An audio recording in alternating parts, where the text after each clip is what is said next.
हमारी गलती तो एक बहाना था कि हमारी गलती तो एक बहाना था, असल में उसे दिल कहीं और लगाना था।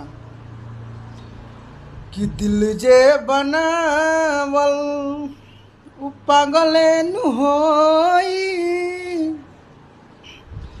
कि प्यार जे बनावल उ होई कसाई। कि दिल जे बनावल अरे उ पागले नु होई, कि प्यार जे बनावल उ होई कसाई। आ घोटले घोटाई न सनमई जुदाई, कि प्यार जे बनावल